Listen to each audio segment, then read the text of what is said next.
Po dogovoru sa svakim od naših dragih gostiju, Kruno mi je rekao da možemo pričati na engleskom. Ako bude neki tehnički detalj, sigurno koji ću i ja trebati, precizni prijevod, naravno nemojte se ustručavati da nas prekinete i da podrobnije objašnjenje. So I told our guests that it was agreed upon that we shall speak English. Mine wouldn't be Queen's, but you from Chicago, is it the Queen's English or what sort of English is it? Not the Queen's English, but it's still, that's more than I speak Croatian, so thank you. Thank you. We do need some sort of understanding. For instance, sure. It's a little clumsy to say beer sommelier for a start. What's your opinion? Sure. For such an old beverage, older than wine. Right. You have to borrow it from wine guys, huh? Sure. No, and I have very ambivalent, meaning both strong positive and negative feelings towards the term beer sommelier. I think as people get more excited about beer, and I think the last 5 years to 10 years to 15 years, people are starting to appreciate wine, or excuse me, appreciate beer like they've been appreciating wine for centuries. It's great that beer is finally getting its due, what's deserved, because I think the world of beer has so much more variety, so much more wonderful flavors, and is so much more fascinating part of history and our culture than wine has ever been. So the term beer sommelier is as best as we can do right now. And so you have some kind of different, in the US there's a program called Cicerone, which is Latin for guide. Yeah, in Latin I just looked at, checked at Wikipedia, it's cervesia, isn't it? There are a few. Right, yep, so cervesia would be like, huh? No. yeah. Well, cervesia would be like similar to Spanish, cerveza. Yeah, cerveza, yes. Yeah, and so there's, most importantly though, it's so long as we're talking about beer, I don't really mind what we call it. Okay. So long as we're enjoying it and talking about it, most important. Now we reached a nice intellectual level, so we That's impressive. Be an intellectual par with you, I'll take that as a compliment. I was just kidding. But what in my long career, I earned some money in a very nice way. They asked me, well, there is even sort of semi-science wine and food, and we had of course some very nice good tradition with beer and food. Sure. But it's mainly these basic things, nice sausages and stuff like sure. that. It evolved recently a lot, isn't it? It has. I think as people start to appreciate the flavors in beer more and the varieties of beer, and we love our food, and from what I've had, the Croatian food too, it's amazing. I can't wait to try even more. Yeah. You will? There is so much more variety of what you can do with beer and food, but there are definitely some guidelines that we'll talk about when we actually get through the tasting part of it. We'll talk about suggestions. We like to say in the world of beer there are no rules. There's one rule, and the one rule is trust your tongue, which means right. It's kind of double meaning. Trust what you say, but also what you taste, because everyone's tongue, everyone's taste buds are different. So we have guidelines and suggestions that will help you enjoy things more, help you get more variety and really enjoy the food pairings. But we like to say be a beer geek, not a beer snob. We leave the snobbery to the winos. We have the rules about red and white and what goes together. We have suggestions that'll help you, but we like to be beer geeks. Right. Yeah. And this, I think we have to thank internet or this whole democratization. You said when we were discussing 10 minutes ago that the educational global level of beer education sure. increases lately. What do we have? Is it just the question of beer? Is it the media? What do we have? I think there's a lot of things going on. We have stuff like the Food Network that 15 years ago, if someone would have said, really a whole channel about food, it seemed silly at the time. But, 20 years ago, ESPN and a whole channel about sports seemed silly. I'm waiting for the beer channel and the spirits channel and the drinking and the nightlife and the culture channel. So I think We have all these things at play. There is the internet where people can share. We have a strong culture of home brewing in the U.S. that's starting to get people really turned on to beers. And they try it at home and they realize, ooh, this is tough. But they can like what they come up with, and they can like other bigger brands out there too, because they can appreciate the process to get through it. So I think we have a lot of things going on. I also think the foodie culture, which is great, to see foodie culture that used to be just the domain of wine, right? You go to a nice dinner, normally it was a fancy dinner with, what do we have already on the table, right? Wine glasses. They're expected that you have wine with beer. And wine's fantastic, but I think beer is so much more fantastic because you have a better variety, and I think it pairs better, and we'll get through into that and talk about that as we go on. There are a lot of my colleagues who know much more about beer than myself. One of them is Milan Peh. We met you. Milan, what do you think beer TV, huh? Beer TV? Oh, not bad. Yeah. Maybe we could host a show if you can. Travel the world like Tony Bourdain, drink beer. Okay. No problem. All right. Let's talk to someone about that. Perfect. You said you are not for it to have a strict rules, beer and food, but nevertheless, for instance, my idea for a good wine sommelier is to know all the rules. Right. And then to be aware what is the smartest way to break this. Sure, absolutely. So what are the basic rules? Well, I'll answer that in 1 second, but to talk about being a good sommelier and what it means to be a good sommelier or a good beer sommelier or both. To be a good beer sommelier is to be part chemist, to understand the chemistry of beer, the fermentation process, things like alpha acids and how these play into the flavors. So you have to understand the chemistry of beer. It's also to be a part biologist, it's part understanding the human tongue, how we taste things, how we perceive that, how our aroma and our nose plays into that.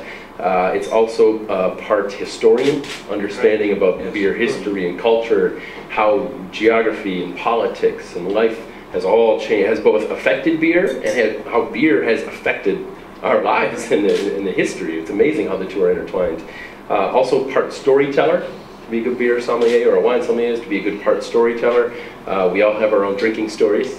And a good beer sommelier knows that as much as we talk about beer, and I could talk about beer until the sun sets tonight, and I promise you I won't, but a good sommelier knows that beer is meant to bring people together to not talk about beer, but just to share their own stories. Beer is really meant to be enjoyed and share and meeting other people and very social. But above all else, to really get more to your answer your question, a good beer sommelier knows that above all else, it's being a guide, being someone who can guide people through, hopefully teach you something new that you didn't know, help you understand stuff about your own tongue, your own tastes, your own preferences. It's totally acceptable to say, I love this, but this is not for me. You know, to know and have that. That's what I like to say, trust your tongue, is if I tell you a beer is absolutely wonderful and fantastic, the best beer in the world, and I set it down in front of you and you go, it's just not, what am I not getting? You know, I can talk to you and explain why, but at the end of the day, it's your tongue that tells you whether or not you like the beer. So to get into the rules of actually pairing with food, we really have 6 categories. And a good beer sommelier will help you walk through those 6 categories of how you thought processes to pair food. There is, am I talking too fast or we're good? Okay, if I am, please just throw something at me and we'll stop. Preferably a cold Staropramen. It's getting a little hot in here. What we call the first one is, they're all C's. It's cut, which means to cut the flavors off of your tongue. If you have something rich like cheese, you have fat in the cheese that is going to coat your taste buds. So that if you then take the next bite of food, your taste buds aren't receiving all the flavors that are in that bite of food. They're numbed, they're covered. So to take a nice, especially something like Staropramen is perfect for it, because it's nice, it's crisp, and the acidity in that will cut the fat and the acids off your tongue, so you have a fresh palate. You're ready for the next bite of something different that's going to be a whole new flavor set you otherwise wouldn't experience. So there's the cut, which kind of pairs with what we call cleanse. The cut and the cleanse, they kind of go well together. It's cleansing that tongue, getting it ready to go. There is complement. So say you have things that have similar flavors, right? A sweet beer, like a Honeycrisp apple like this, with the Staropramen eaten. So you're having two things that complement each other that are very similar flavors, go really well together. We also have then the compare and contrast, so the opposite of that. Sometimes a sweet beer goes really good with a sour food, or a sour beer can go really good with sweet food, or a fruity beer can be really good with something that's spicy. Or a beer that is, a food that is spicy can be really good with something that is lighter. So there's the complement or the opposite. So opposites attract. It's kind of like with couples, right? You found that couples, just like beer, the ones that are totally opposite usually just madly in love with each other. The ones that are totally alike, madly in love with each other. It's the ones that are meh, in between, they just don't pair well. So beer and people pair well together. And then the last one, if I hit them all, was what we call the country of origin. We like to say if it grows together, it goes together. So generally, German beer with German food, Croatian beer with Croatian food, Chinese beer with Chinese food. We really like to, like I said, if it grows together, it kind of goes here. This is what it's called in wine. It's called the terroir, which is the natural flavor that comes through the growing process. So a brief summary with C's. How many C's? So it should be 6. Cut and cleanse, complement, contrast, country of origin, and the last one that I forgot was the condiment, what we call condiment. Basically, if you put beer in the dish that you're making, it's going to get a match. It's going to pair well. So there are some wonderful stews. There are some wonderful. If you go to Belgium and you get mussels, oftentimes they'll put a beer in the mussels, and obviously that beer is going to pair really well. So those are the 6 C's. And again, they're not rules. They're just guidelines that should help you. You can violate them and know this just is not for me. I love this beer and I love this food, and I don't care if it doesn't fit into the rules. Maybe you can. Do we have the certain rules for beer temperature for a certain type, and does it vary a little bit in accordance to food? Do we? Sure.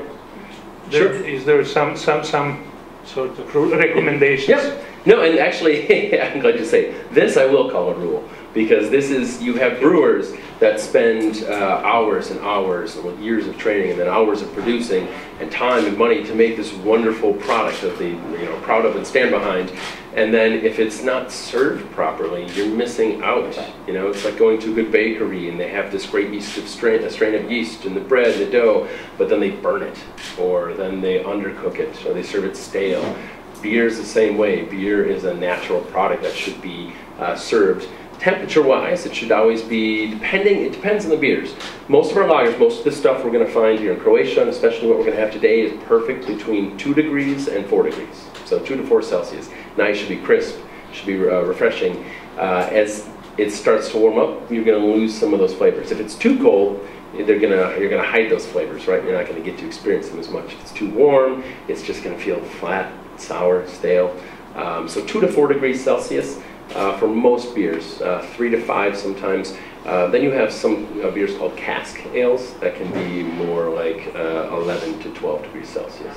And tricky question, drinking from bottle or from can? Great question. Well, I always say so long as you're drinking, that's the most important. Drinking beer. I lived for a while in Germany, and I was forbidden to drink from bottle. Sure. See, that's part of the Reinheitsgebot. Yes, purity laws. Purity all the way to your lips. Ideally, beer should be drank from a draft whenever possible. Bottles are great if draft isn't, but getting it draft is like getting it fresh from the bakery, because it's there. And then as far as how it's served, make sure the right temperature, and then the proper glassware, making sure that the glass is whatever the brewer's designed it for. We have wine glasses here because that's what we are going to use to taste. When there's a beer that you aren't sure what flavors you're going to get, it's best to use a glass like this. This is really the perfect glass right here, because we can look at it, we can get the nose out of it, and we'll talk about that in a minute. But what we want to do is, ideally... Timing, Bruno? Yes. Good. Okay. So this is Staropramen glass, and so every beer should be drank in its own proper glass. The brewers go through all the time and effort to make sure the beer is proper. This is what they intended to serve it in, and there's always reason. This isn't just marketing. It's not just design. It's not that it's pretty or fashionable. There's a reason for having this, just like there is with their wine glasses. like the difference between the reds and the whites. The difference for this is some beers have a stem because you don't want to warm them, right? Some beers have a big nose or a big bowl because you want to be able to get your nose in there and smell them. And the Staropramen glass is designed exactly that way too, an insulated glass so it stays stays colder longer, your fingers don't warm it, and then you can get your nose in there while you're sipping as well. So the right glass, and the right glass should also always be clean, obviously, dry, and room temperature. I know some places, maybe you can tell me here, some places they keep the glasses in a cooler, or they keep them nice and cold. It's nice to have your beer come out in a frosty mug, but then you can't see, you know, if there's sediment in there, you can't look at it because it'll be frosted. And it's also too ice cold, it's going to dull those flavors. So a dry room temperature, clean glass. And we'll talk about the importance. Obviously we say clean. Of course we want clean like you'd have a clean plate or clean anything. But we want to go a step beyond that and make sure that we'll be able to tell if a beer's glass is properly clean, because we'll get what's called lacing. And lacing are kind of like rings in a tree. When you cut down a tree and you see all the rings, right? And you can tell how old the tree is. And a proper glass, when you take every sip of beer, it should create a ring, a lace around the glass. So you can tell if you took a big sip, or a little sip, or 1 gulp, or 20 gulps. You'll see all the laces in a proper glass. That's a sign of a good glass that doesn't have a thumbprint or some soap residue or anything else like that. So just a little advice. Yeah. For an ordinary beer lover, how many glasses should he keep at home? Sure. How many type of glasses would be enough to? Sure. If you have your favorite beer, right, you know, I'd keep 5 or 6 of those, you know, for yourself. That you always have some. Maybe even closer to 10 if you have friends over you like to share, right? Drinking alone is okay, but it's more fun to drink with company and friends. So, you know, having 5 to 10 of your favorite beers of glass. And then if you are adventurous and like to get some variety of other beers and try their glasses, that's good too. Yeah, it's good to keep. And this habit of collecting beer jars and so. Sure. So are you one of those? I like collecting the beer more than the glassware. An empty glass is kind of a sad thing to me. A full bottle of beer, that makes me happy. An empty glass, not as much. Let me ask one more. Kruno, is it timing? Yeah. We have? Okay, it's fine. Okay, now it's also, I do use this opportunity for my own education. Yeah, please. Sorry, you didn't comment this other type of beer, for instance, ales and so on, the temperature. Sure. Sure. So most lagers should be, and pilsners, and most beers should be between 2 and 4 degrees Celsius. Some maybe, depending on the brand, 3 to 5, but no, cold, crisp. There's a type of beer in the UK called cask ale or a cellar ale, and this goes back to the history of brewing. When beer's been around since ancient Egypt, the Sumerians, right? The people who built the slaves, or excuse me, the people who built the pyramids, the slaves who built the pyramids were paid in beer, right? Paid in 4 liters of beer a day. The people who, 4 liters, that's a lot. They built, and they still managed to make those pyramids. What am I doing with my 4 liters? But the pharaohs, the people who commanded them, they were drinking the wine. And so it's been that way ever since history. But so anyways, with the history and how long beer's been, we didn't have refrigeration. We didn't have the ability to make things at a cold temperature until the last 150 years at most. So most of the beers that were drank from the days of the pyramids up until 1850s were ales. And they were brewed, they didn't know what yeast was up until Antoine van Leeuwenhoek discovered, the microscope, the glass, to be able to see what yeast. They would just put something out, they put this beer mash out, and it would naturally ferment, spontaneous. They thought it was a gift from the gods, which it was. Still is. Still is, exactly. And a gift of science now too, so we know what we're doing, and we can make it, and we can replicate it. So I know I'm taking a roundabout way here, but beer was originally brewed at called cave temperature. Because originally they would actually, Belgian monks, cave temperature, cellar temperature, they would take it into cool, dry places like a basement, it's what we actually call farmhouse ale. It was brewed in the farmhouse where it was out of the sun, it was cooler, and those would be they'd be brewed and served at about 11 to 12 degrees. Slightly colder than room temperature, but not enough. It wasn't until we had refrigeration that we got our first lagers that we got, because the difference between our nice crisp light things like Staropramen that we call drop clear, you know, that are crystal and clear and golden and straw, those are lagers are cold fermented, meaning the yeast are active on the bottom of it. They only active, so just like with different breads, have different yeasts. You know, you use a different yeast to make sourdough and to make rye and to make different biscuits. Beer's the same way, and historically, all those yeasts were ale top fermented. So these just naturally would come, they'd land on the top, this natural yeast, and yeast, do you know what, does anyone here know what yeast do in beer? We'll talk ingredients in a second. They're my favorite microbes. Does anyone else have a favorite microbe, or am I the only beer geek? Well, for today, I'm the only beer geek. So the favorite microbe is yeast, because yeast do three things. Yeast eat sugar, they burp carbon dioxide, and they pee alcohol. They're just like us on Friday nights. But that's what yeast do, and we'll talk about the ingredients in just a second, but the yeast are my favorite, that's what they do. So this yeast historically would be on top, and that's we got all of our ales or our darker beers. When refrigeration came along, we got colder temperatures, we had a different type of yeast that ferments at the bottom and gives us these nice bright crystal beers that are just more refreshing. So, yeah, you just said that this is a good introduction for ingredients. Definitely. Right. Anyone know the 4 ingredients for beer? Don't be shy, shout them out. I know you probably know. Anyone? There are. One ingredient for beer? Water. Water, yes, definitely. Anyone else, the second ingredient? Water, yeast, hops, and Water, yeast, hops. barley. Barley. Yeah. Excellent. Good call. So those are the 4. Those are 4. It's a natural product. That's the best part. I know in some places I go around the world, they think it's made in a factory, like fizzy pop, like Coca-Cola, and it's really not. It's a beer is just like a loaf of bread. We take natural ingredients, we assemble them together, we let the magic of gift from God and science to replicate them, and we get to enjoy them responsibly but plentifully. So those 4 ingredients, right? You want to have good water, good clean, appropriate water. There's different microbiologies in waters that can affect the taste, but for the most part, just good drinking water makes good beer.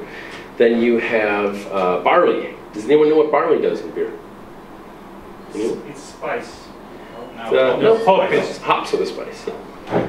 Barley is essentially, like your flour in your bread, right? Just if we're going to make dough for bread, you got water and your flour, and we'll add some other stuff. But barley is that grain. What barley does is, you think about a grain of barley or wheat or something growing in a field, those grains have sugar in them. So we take this, we soak it a little bit. Just to we first have starch, don't we? Yes, the starch, exactly. And then yep. So they have a natural starch that, through a process called malting, we soften that, we soak them so that they, just like a little plant, they begin to sprout, but just before they're really about to sprout, we want to stop them, because that sugar is perfect for the yeast to come along and do what they do, which we all know is eat, burp, and pee. So those, the ingredients, the different barleys, we can take that once we have dried it, we can roast them, we can toast them, we can caramelize them, we can really bake them, just like with coffee.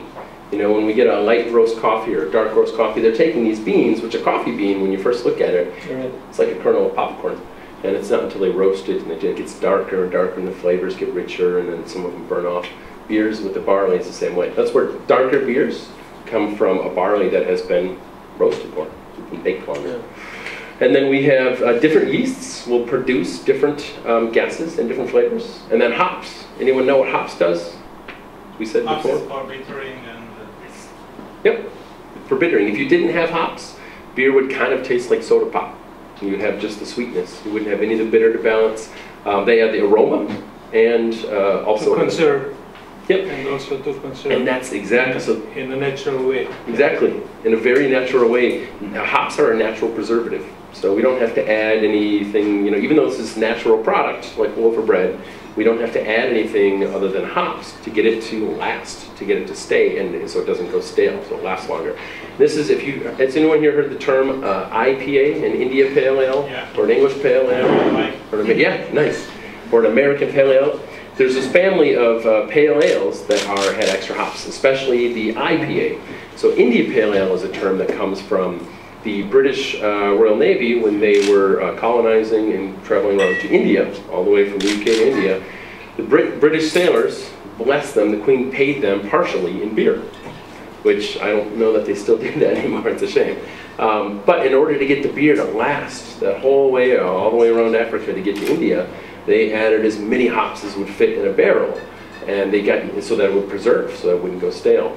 And the sailors got used to drinking that, used to that extra, and that's where India Pale Ale comes from. It's a fun fact of the day. So those are the ingredients. Those are all the 4 things. We say 4. There's 4 in every beer.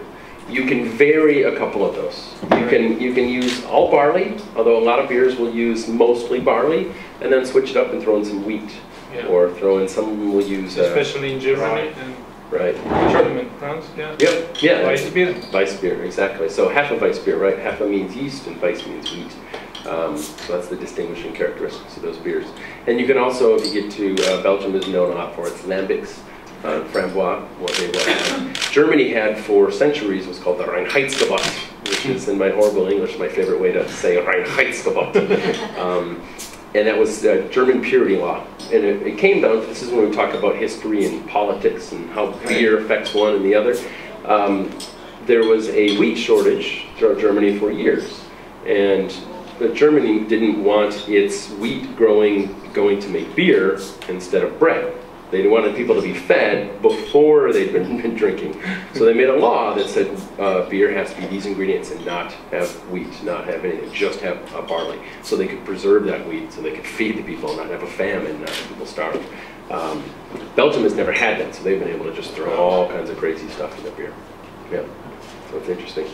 Have you forgotten some of the items? I think we're probably ready. Are you guys thirsty? We're ready to taste? I think it's time. I think it was everything I wanted to make sure that I share. We talked about ingredients and serving standards. Let's get to tasting. I think it's time. As long as we have them out and they're nice and cold, now is a good time to do that.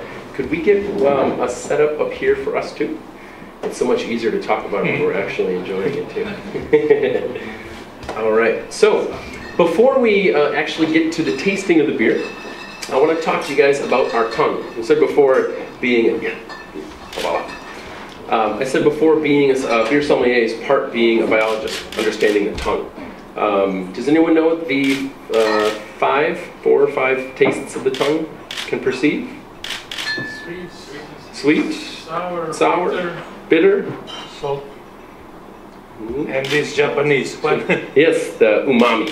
It's called umami, which is just meant to be like rich, savory butter that's in the center of your tongue. If you were to stick your tongue out, which I won't, I'll be nice, but if you were to stick your tongue out and look at the taste buds on your tongue, you'll see big ones and little ones, and you'll see they're covering your whole tongue, they're covering the top of your mouth, and they're covering the back of your tongue and the back of your throat. So with wine, people will taste, they'll swirl, and they'll sniff, and they'll swish it in their mouth, and then they spit it out. You're missing when you do that. No, and you never should, because you're missing. You have taste buds in the back of your throat, and you're missing all the flavors. So when we have beer, it's important we'll go through these steps, but it's always good to swallow so you get the full flavor of the beer as the brewer's intended. So we perceive different tastes on different parts of our tongue. The very, very tip of our tongue is where we taste sweet, and you will taste it in a bit throughout, but they tend to be concentrated in one spot. So we taste sweet in the front. We taste sour and salty on the side, and we taste bitter in the back. And fun evolution fact, just because I love history and evolution and science, does anyone know why we taste bitter on the back, sweet on the front? Our tongues evolved for a reason. As we were in nature and we were eating things, we were picking berries and pulling stuff off the ground and off trees and bushes and putting them into our mouths. If something was sweet, we knew it was good. It was good to eat. So that's why our taste buds, sweet is in the very front of our mouth, so that you can taste it right away and know, oh, this is good for me. Bitter, on the other hand, is at the back of your throat, because if something was bitter, chances are it was likely to be rotten, to be bad for you, to be not something you'd want to put in your stomach.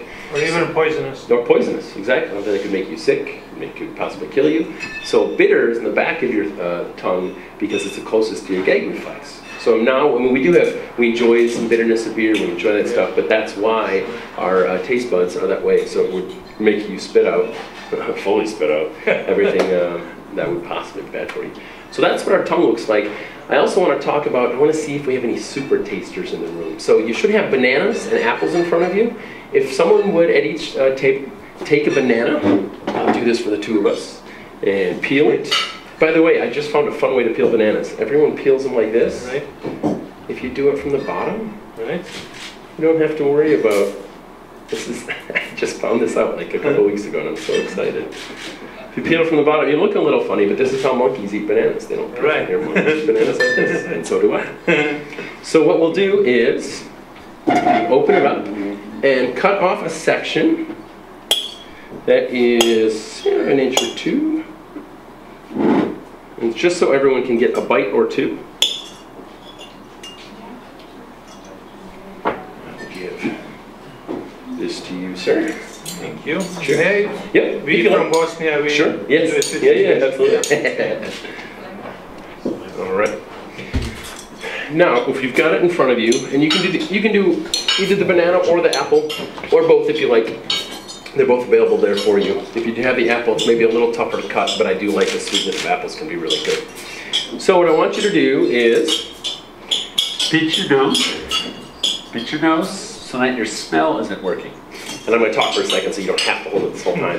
But we want to talk about how much your tongue, we talk about the taste buds and the different flavors and how we perceive them, but how much your nose plays a big part. Because even though we have all these taste buds on our tongue, aroma still plays 80% of perceiving flavor. So what we want to do is pinch our nose so that we can't actually smell. This is kind of fun. And then take a bite of your banana and tell me what you taste. you probably get the texture and maybe some sweetness. But does anyone taste banana? You don't taste banana. You usually get one or maybe two people, but everyone, yeah. You just taste, you get that mushiness and you get some sugar. And that's actually perceiving that banana flavor is how much our aroma and our sinuses and our nasal capacity is in perceiving all that. So it's always important to keep a clean nose. If you have a cold or sinuses, you're not going to be enjoying your food nearly as much. The other last thing before we finally get into tasting I wanted to talk about is your tongue and all those taste buds. We are born with anywhere between 500 and 15,000 taste buds. Let me interrupt you. Please. Do you believe in this male-female thing, that females are superior to males in this term? I've never heard that. I believe females are superior to males in a number of ways. Yeah. And bless them for it. But in taste, I don't know. I'd have to get more research with the female tongue. Okay, sorry to interrupt. No, please. No, that's a really good question. Have you heard that from? Yeah. Okay. Do you believe it? I do. Okay.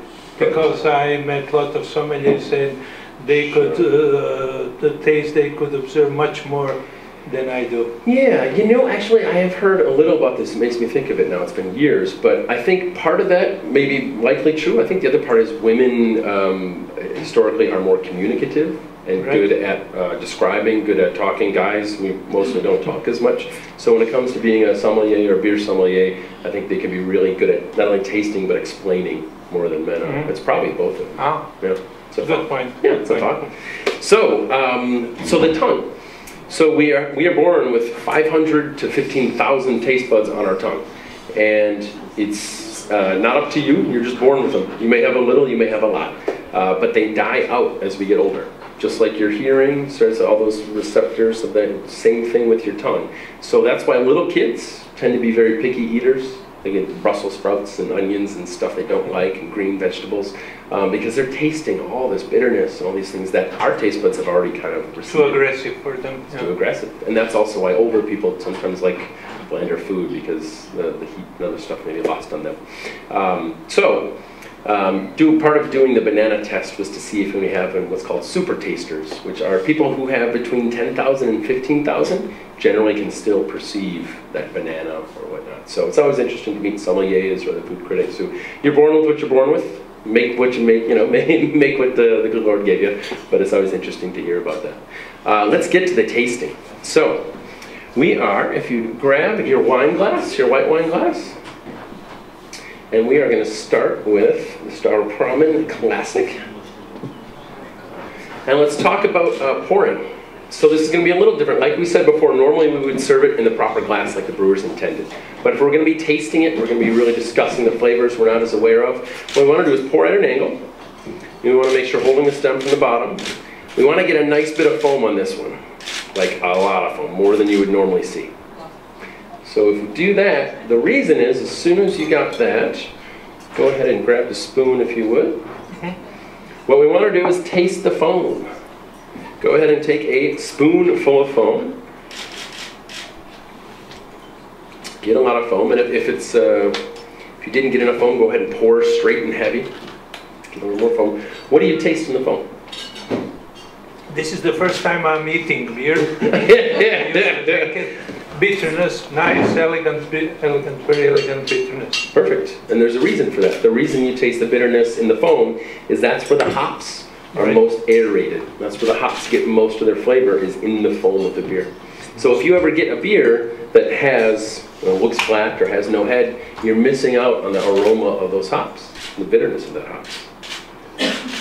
You guys get that too? What do you That's taste? why my German colleagues wouldn't let me drink my beer from the can or bottle. And that's smart. I mean, I know some people like the feel of a bottle. It's easier. Or say you're on a boat and it's rocking around, but at least you're spilling less. But you're missing the nose. You're missing the aroma. You're missing all the full taste. You have good friends. I like your friends. Did you guys get bitterness? I ask some people sometimes and they say it just tastes like beer. Which I think beer is such a good flavor. Used to and accustomed to just the taste of it, but when you really stop and think about it, that's the aroma coming through. All right, so we have 5 steps to tasting beer. Now, by show of hands, everyone here has had a beer before, right? Everyone here has drank beer. Just need to ask. Sometimes there's not. How about so I love to drink my beer, and everyone here likes drinking beer. But we want to talk about the difference between drinking and tasting. So drinking beer, which we do all the time, especially in all the wonderful lounges you have and all the great little cafes from noon until nighttime. I see people drinking beer, and we're going to do some different things that may seem a little silly or goofy, which you probably wouldn't do with your friends on a Friday afternoon at the cafe. But we're going to taste the beer. We're going to do some different stuff. So we serve it in a wine glass, like I said, because we're going to explore it a little more. The first step is to raise it up. We raise it up high. Then it's not just to cheers. No. It's not. How do you say cheers in Croatian? Živjeli Bog, different. Živjeli Bog? Na zdravlje. Okay, na zdravje. Cheers. Cheers. So it's not just for that. We hold it up because we want to look at it. We want to look, and we want to look at a couple things. What do you guys see in your beer? Bubbles. Bubbles. All right. Good. Bubbles is good. That tells us that it's carbonated, right? Tells us that it's not flat. If you don't see bubbles, sometimes you wonder, is the beer not? Is it flat? Is it not right? How about color? What color do you see? Golden. Golden. Honey golden. Honey golden. Yeah. Anyone else? Yeah, rich golden. I think like golden straw. Yeah. I kind of grew up near a farm and we always had straw, and to me it's just golden straw. I love it. Crystal clear. Crystal clear. So those are the 3 things we look for: is carbonation, bubbles, color, like golden or honey golden, and we look for clarity. We look for can you see through it? If you put your fingers through, can you see through it? Some beers, and I think the last one we have is hazy. Oftentimes those beers are not able to see through because they still have the yeast in them, and we'll talk later about why that is and how that affects them. But so that's what we have. So we have some ideas. The fact that it is more golden color means it's probably going to be lighter, crisper, than if it was amber or brown or black. We can kind of guess certain things by looking at it. But there's no better way to just look at than to figure out what's going on than to actually, second step is to sniff. We put our nose in there and we smell. Now before I ask you what you smell, a couple things about how to smell. I know you guys all know how to smell. I'm not going to tell you how to use your nose. But if you're not getting anything off of this, a couple things you can do. I know my instinct is to bury my nose in there and take a real big inhale. But physiologically, the way our nose works, that will kind of deaden your sense. So you want to take a little short, what we call rabbit sniffs, just like a little rabbit. Get in and you want to go. Rabbit sniffs. Yeah, little sniffs. And yeah, there's a whole, again, physiological evolution reason for that. But if you're still not getting anything, 2 things are: 1, you may have already deadened your nose, so you can smell something else to reset your nose. So usually the easiest thing that doesn't smell like anything terrible is the back of your hand. So giving a quick inhale to the back of your hand will kind of reset your nose. And too much perfume? That's a good point, which is why, yeah, well, shouldn't be wearing too much perfume anyways, right? Right. But not your wrists or your arm or your shirt, as they pick up different flavors, but just a sniff to the back of the hand, and then also to go ahead and swirl it around then. We can do this and get it good if it's easier if it's set down, but we get a nice swirl around like this, and now we're going to take those sniffs, and I want you to shout out when you smell something that you recognize. Anything? What do you smell? Beer? Yeah. Yeah, I smell beer too. I love it. Bread. Definitely getting bread. Right. And this is, like we talked about, how everyone's tongue is their own. There's no wrong answers. If you smell bread, but you don't smell bread, no, then you have different, just like taste in art, music, men and women, everything. Beer is totally subjective. We all perceive it differently. So I'm getting bread too, though. Beer. I'm getting some sweetness. Almost like sweet corn. Right. You guys have cream corn or sweet corn here? Yeah. Yeah, we do. Maybe honey. A little honey for you? Yes, the sweetness of that. So bread, sweet corn, honey, some sweetness, and beer. Definitely beer. And those are mostly coming through, that is the hops. A lot of that is the type Any of... traces of fruit? No? I'm not really getting much fruit. We will more on the other ones, I'm sure. Okay. I get more grain. More grain, bread, that kind of stuff. All right, so that is the second step. Now the third step is the sip. The fourth step will be the taste. The third is the sip. And when we take a sip of beer, we're really looking for three things. We want to talk about how strong it is, if you really taste the alcohol, if you don't taste any alcohol. So we say it's light, medium, heavy, or really light or really heavy. We talk about the body, which is kind of like how it's, what we call mouth feel, how it feels in your mouth, if it's really effervescent or if it's very watery. So again, light, medium, or heavy. And then we talk about character, which is if it's crisp, refreshing, warm, spicy, lingering, that kind of stuff. So let's take a sip, which just is literally taking a sip. So we've taken a sip. What do you guys taste? Someone's going to say beer, I know it. And this one. So would we say as far as the alcohol, is it light, medium, heavy? Light? Light to medium. Light to medium? I'm the same way too. I know in the tasting notes I got it says light, but I think there is more than, as far as the actual alcohol, this is 5.0. Very refreshing. Yeah. And definitely refreshing for the body, and it's for the mouth, for the character, crisp and refreshing. And the mouthfeel? And is there, when I was got my first lesson from wine sommeliers, they told me to inhale it the same way. Sure. Yep. And that's the fourth step. Enhance, how do you say, makes yeah, the air taste, right. Yeah, to aerate, to inhale air. Does it work the same way with beer? Absolutely, definitely the same. So that third step is really just to take a sip to see how it feels in your mouth. The fourth step would be the taste for what you want to do. Your head, but absolutely correct.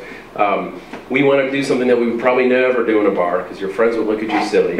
And you want to take in a lot of air with the beer. And it should look and sound a lot like this. If your friends did it at the bar, wouldn't you look at them kind of funny? But when you do that, you're helping kind of add air to it, which then gets into your nose, your nasal, so that you can smell. Remember, we're talking about the difference of how smell affects that.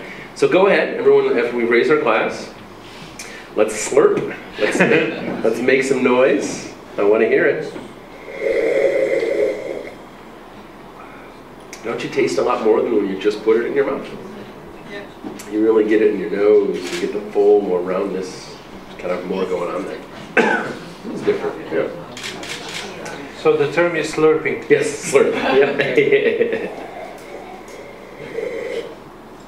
I love hearing that in a bar, because I know someone is really enjoying themselves. So what do we taste in this one?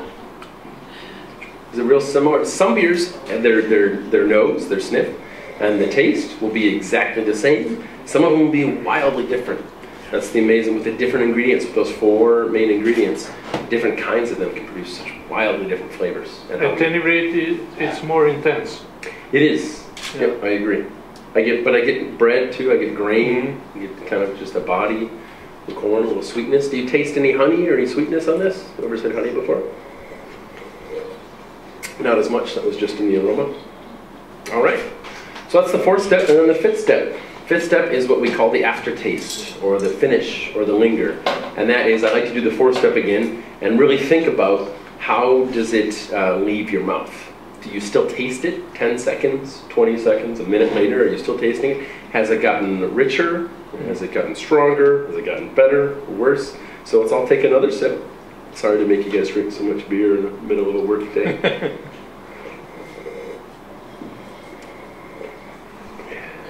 And think about the linger. Does it still? You guys get? What do you get on the finish on this? Hops, definitely. Yep, I got a good hops in this too. Hops too, for the people who have never smelled a hop before. It's just kind of that floral, bitter.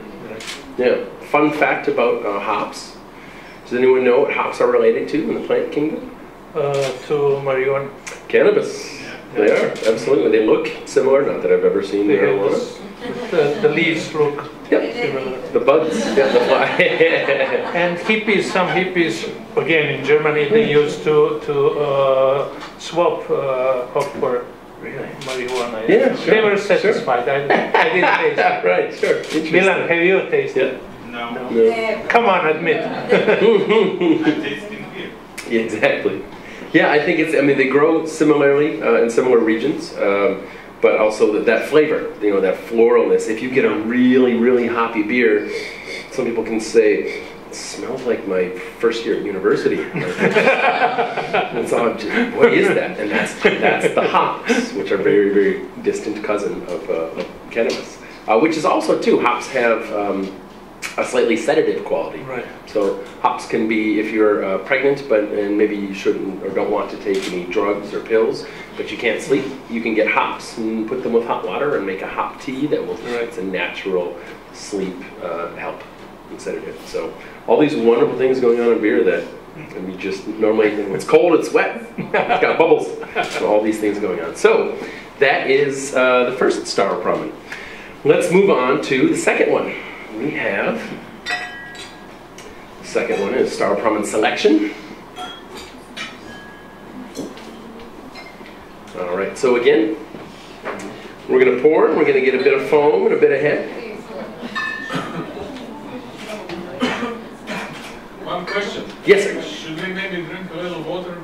Yeah, it's a good idea too. Water, bread, or even sugar, the apple actually would be really good too. But yeah, water will cleanse the palate.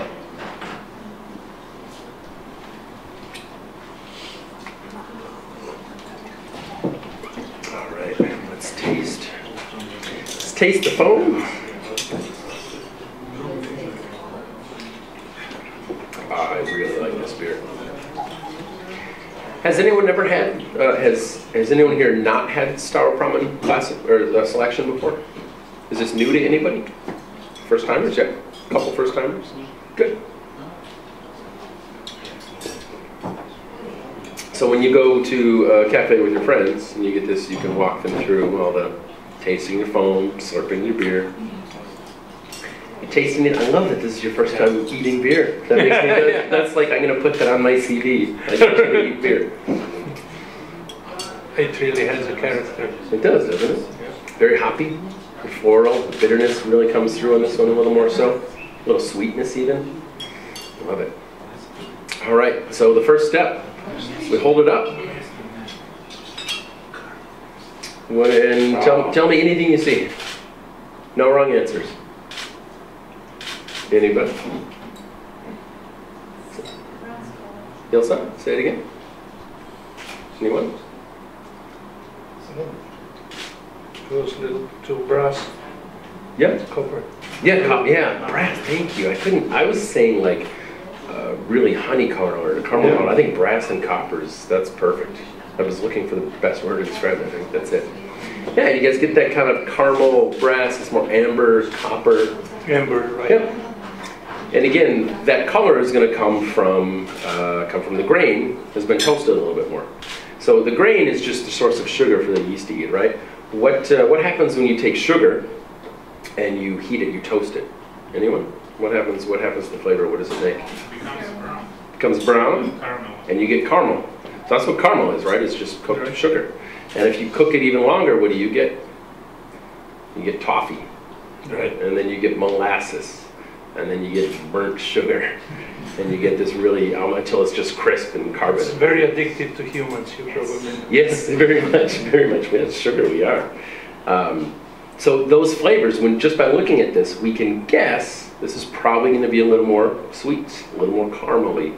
Probably some, not always, but that's by looking at it, the guess that we're going to have. This is going to be a little sweeter. And this caramel, nice balance with this bitterness. Perfect. Absolutely. Sweetness, little sweetness, and overall nice bitterness. It is. I like that balance between sweet. We all have our personal preferences. I like that sweet and bitter. So let's take the second step, the sniff. Put your nose in there. Take little rabbit sniffs. If you're not getting anything, go to the back of your hand. Swirl it around a little bit. Oh yeah. Anything? Anyone? No wrong answers. Much sweeter. It is much sweeter, isn't it? I get that too. It's a bit fruity. Get some fruitiness too. Yeah. Any kind of fruit? Can you tell me, is it tropical fruit or more citrus or? Something like maybe peach or something. Peach? I like that. Definitely. It's interesting to me too, with all the tastings that I get to do, how, and I've had people occasionally ask this, they say, I wasn't really sure what I was smelling, or I didn't really smell anything, but once you said peach, all I can smell. At any rate, for me, it's a ripe fruit. Ripe fruit. Is it for you? Yeah. Yeah, I like that. Just like, not citrus, like it's not lime or lemon or grapefruit or pomelo or anything, but it's just a subtle even little sweetness. dry fruits, I'm not certain, maybe. Yeah. Like, what's the English A name? pear. A fig. Yeah. Very much so. Yeah, I got some figs at the market yesterday. Right. They're so fantastic. I didn't know what they were when they bought What did you say, pear? Yeah. Fig. Yeah, pear. Maybe pear once you say peach. I think part of the reason for that too is when someone suggests it is we are as human beings open to suggestion, but also too sometimes sometimes we don't have a vocabulary that we know to put to that. So it's obvious. We like to say if there's any one other rule than the main one in beer, it's that you can't learn anything in a vacuum. So don't drink alone. If you want to really explore and taste, get friends, get a buddy, grab a different six-pack of different beers. You bring your favorites, they bring theirs. Get people around so that way you can taste and you can talk. Because if we were just doing this on our own, I never would have heard peach or pear or ripe fruit. I'm loving that. That's fantastic. All right, so we've done our second step. On to the third, which is the sip. Let me take a sip. All right, so for, not yet the slurp, the sip. So for alcohol, is it light, medium, heavy? Light still? Yeah, I get light still too. At any rate, it's well balanced, so it doesn't, how do you say it? Yeah, it doesn't, I say it doesn't punch you in the face. Right. You know, it's not aggressive. It's very still subtle. Yeah, it doesn't, because some of those that are really strong, I feel like they just punch you in the face. All right, so and then character on this, as far as crisp or refreshing or sweet, smooth or balanced. No. Everything you said. Yeah. Well, let's take that slurp then. Let's make some noise. Let's raise our glasses and make some noise.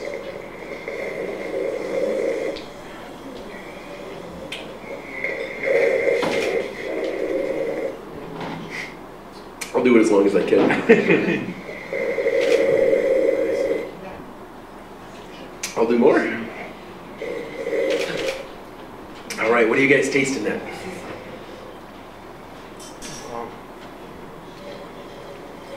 Yeah, we can go back and keep tasting.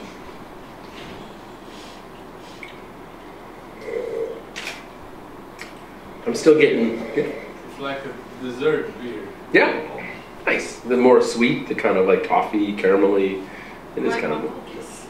Yeah, cookies. This would be great with some cookies. Some good dry shortbread. Shortbread. Shortbread. Certainly. Yeah, Get that too. Certainly shortbread. I like the cookie suggestion. I wouldn't have gotten the shortbread without the cookies. Yeah. All right, how about the finish? Does it linger in your mouth? Is it there? Does it disappear? Does it get stronger or intensify? This aftertaste, is it always the same as long as it's a sign of character for a beer, or not directly? I think some beers are meant to disappear. I think not to give away secrets in the next one, but the next one we'll have is good that it disappears because it's crisp and refreshing. Okay, so but like with wine, you know, we want a good long finish with a good whiskey. Right. But with beer, depends on, again, it's time and place. Right. You know, if you're enjoying a longer finish.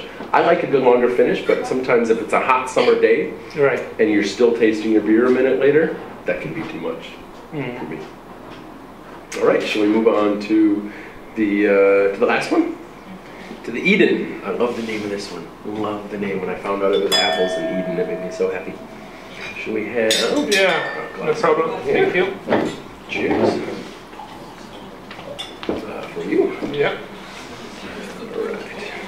And I'm gonna get a fresh one too.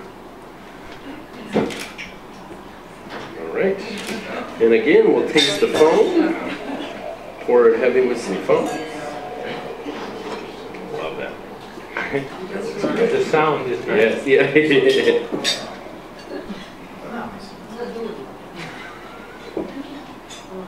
Very different, isn't it? Yeah. Very different. What sort of apple is it? It's not Granny Smith, isn't it? It tastes like it to me. Granny Smith? Yeah.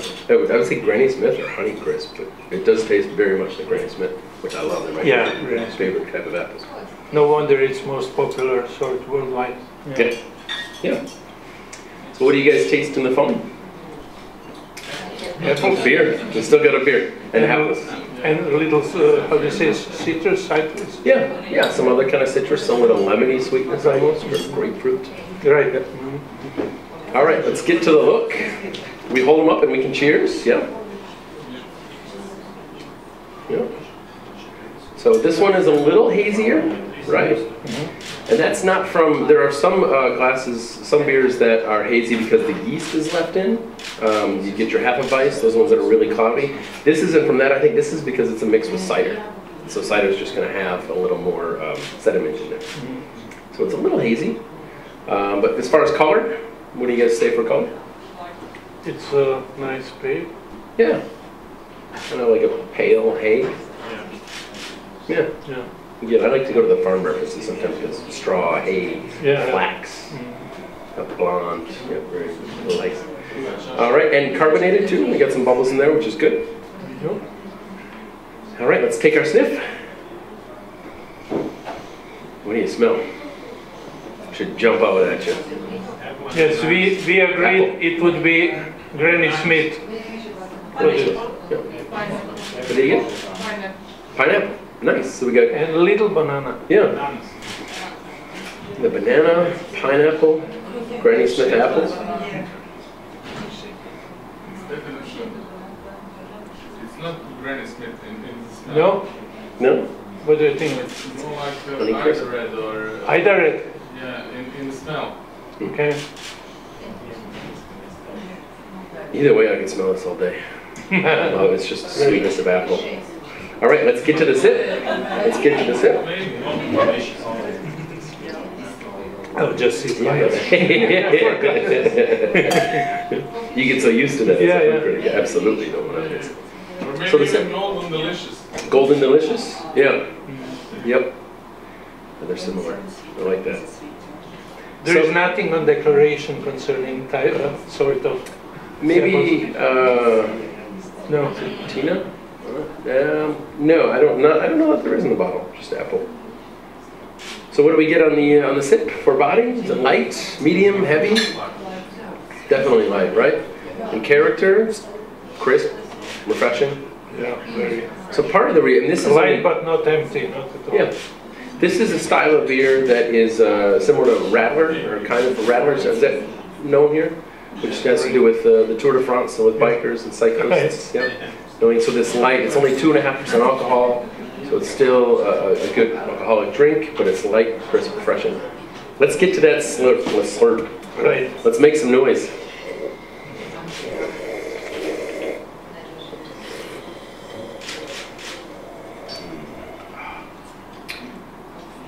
For me now, there is a little more bitterness in it. Sure. It's a bit too sweet.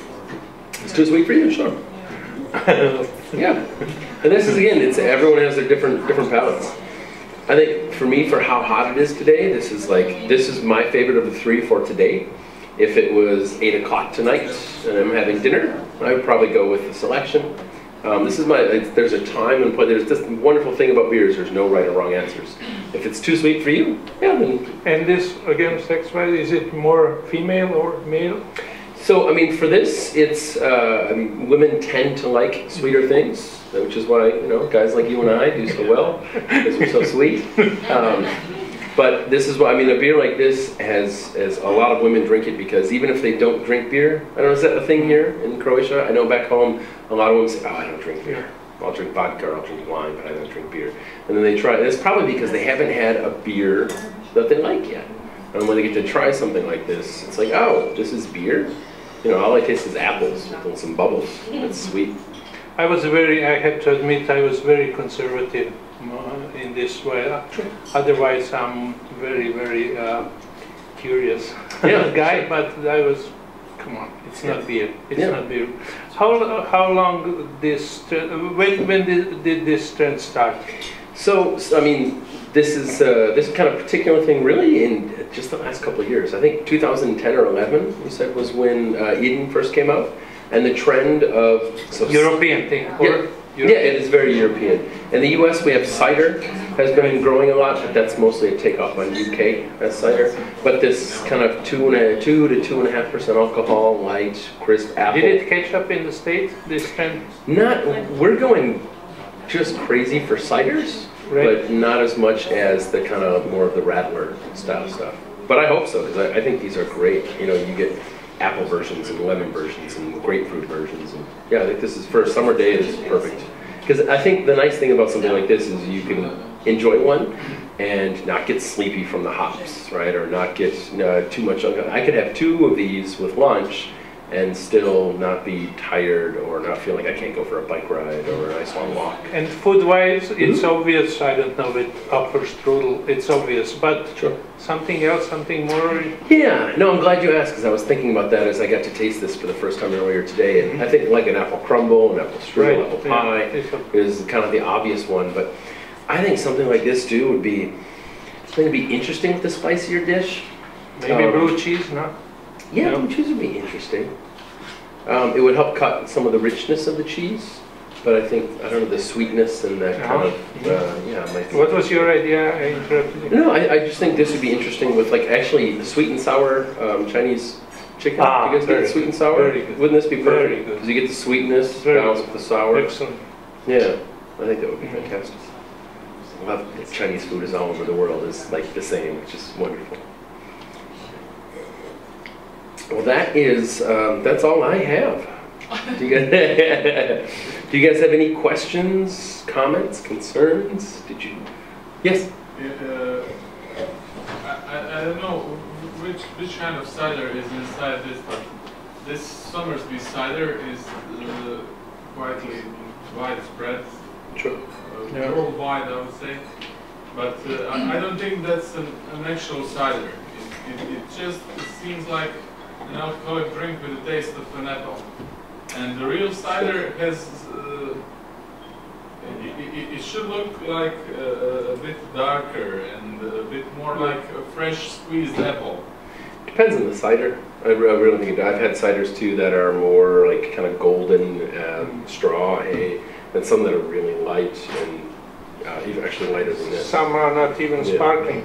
Right, yeah, exactly. You get some that are just barely carbonated. Yeah. I mean, it has to do with the process of making cider, and then, so much of it has to do with the process of making the cider, and then the beer that you mix it with, right? So you got all these different elements. I just wanted to add that even is a combination of cider, beer, and apples, so it's not a cider. Yeah, of course it's not. apple and cider. Apple, cider, beer. Yeah, so you got to cover all your bases. I like that. Any other questions? Was anyone surprised by something they hadn't tasted before or experienced? Beer. Beer? Eating beer? Yeah. Good. Slurping the beer. Yeah. Like I said, and this afternoon, if you go out and sit with your friends, you might get some funny looks. But you know, you can tell yourself. You know the difference from what you tasted versus what you slurped. It's the difference between. There's all that flavor in there. Why not bring it out? And another nasty question. I read it's a children's book, Sure. and sort of educational and so on. And there was a nice advice for children. Burp, it's natural. So in parts of Germany, Sure. it's even polite to burp after drinking beer. What's your worldwide? Somewhere it's okay, somewhere it's tolerable, somewhere it's really in bad taste. Sure. That's a great. I've never been asked that question before. I love it. I think, yeah, be natural.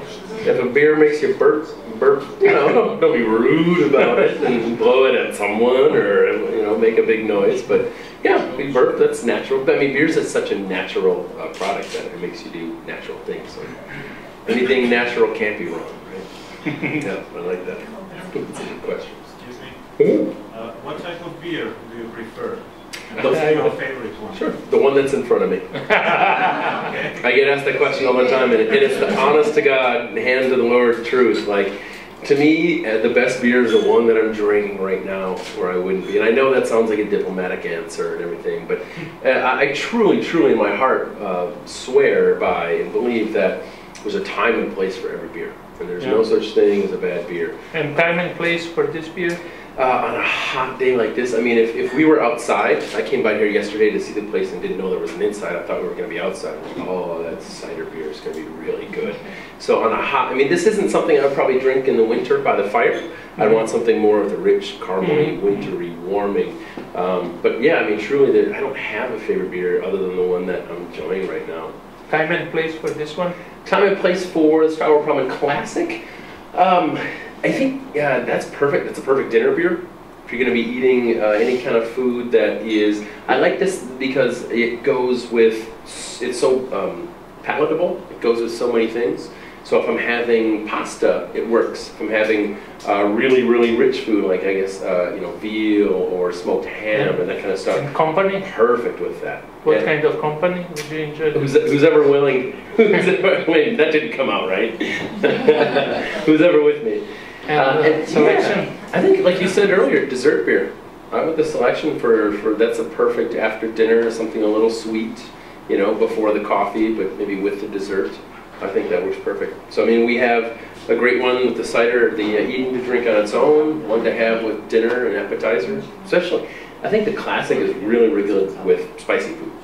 Because the interesting thing, if we do this sometimes, we'll put some hot sauce, some any kind of hot chili paste. You take a bite, and then you take a sip of a Pilsner, like Staropramen, the classic, and it kills the heat, but it doesn't lose the flavor, which is an interesting thing. So it's nice when you're eating a good spicy dish, you get some good Thai food, you can enjoy that with a great thing like Staropramen Classic, because you'll get all the flavor, but you won't be sweating from all the heat, just this kind of heat. And Yes? What do you think about mixing beer with other spirits? Sure. Blending blending or separately? Blending. You mean blending. together in one drink or through the course of a night? Or something like that. Sure. Yeah, beer cocktails, I love it. I do. I know some people are purists, and they say, oh, beer should just be beer, and I want my cocktail. Some of my favorite cocktails I've had were beer cocktails. Because beer is, and that's becoming a thing in the last couple of years. I mean, I never had a beer cocktail until 4 or 5 years ago. What's your favorite? Irish Carbo. What's that? Irish Carbo? Yeah, I've had one of those. That's a way to start the night. There's, I mean, I've had a variety of them, from some lighter ones, like where you take like a wheat beer with some orange juice, maybe some coriander in there. and it's just refreshing and crisp. I've had other ones on the other end that were like desserts in themselves with an egg white. Egg white. Egg white and some Kahlua and some cocoa beer mixed together. I mean, those are just great. It's part of why I love beer so much, because from soup to nuts, from appetizers to dessert, you have all this variety, you know, that we can do. I haven't had anything with Staropramen yet for the beer cocktail. You just gave me homework for the afternoon. I'm looking forward to it. All right, well, thank you guys so much for your time. Loved having you here. And thank you for it. It was absolutely wonderful. Yeah, thank you so much. Cheers.